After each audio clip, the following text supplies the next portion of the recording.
brown meat stock. Here I have some lamb bones from our butcher yesterday.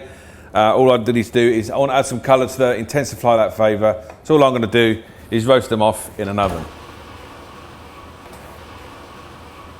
In they go. No particular temperature, nice 170. Get them in there, get them colouring, get them roasting. Basically what you would do with a roast meat joint. Here I have some mirepoix vegetables, which we learnt in the previous session. So nice chunky vegetables, not too small, but again, plentiful, fresh, and good to go. And just to make your vegetable stock, which I'm making here, a little bit more flavoursome, I'm just going to add a few button mushrooms to add that little bit of earthiness, a little bit of earthiness flavour and umami to that dish. So that can go on the stove. Quickly turn it on, and just as it doesn't need any colouring, I'm just going to top that up with water. Bring it to the boil and let those flavours cook out and infuse.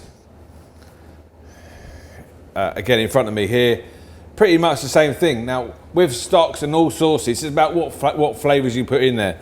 This one in front of me now is a basic fish stock. And again, we can't really colour fish stocks, therefore the vegetables are going to go in raw. The fish bones, as you can see in front of me, are raw. You can get fish bones from any good fishmonger. Just ask them for a quantity of fish bones and they will just give you all their scraps, as it were. But to add to that flavour, I've also added some fennel for that little bit of acidity, aniseed flavour. Obviously, with it being fish, there's some lemons in there and also some parsley stalks.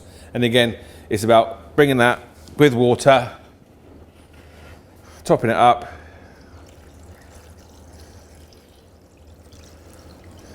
and again, on the stove, bringing it to the boil. Having coloured my bones in the oven and coloured my vegetables on top of the stove, as before, I've chopped it up with water and I've given this a good 3 to 4 hours on top of the stove, firstly bringing it to the boil and then gently lowering that heat to a nice gentle simmer, as you can see here. You will also notice in the pan there's also a very light film of sediment on top. To make your sauce that little bit clearer at the end, gently remove any of that top layer of bubbles and fat.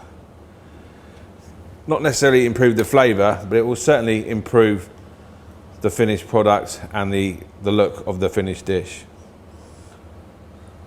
Gently lowering your ladle in, just taking that very top layer of scum off the top.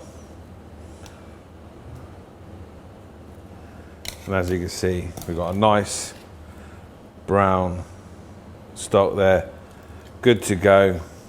Yes, it has got the bones in it still, but we'll simply sieve them off and use that stock to make a sauce, a soup, a gravy,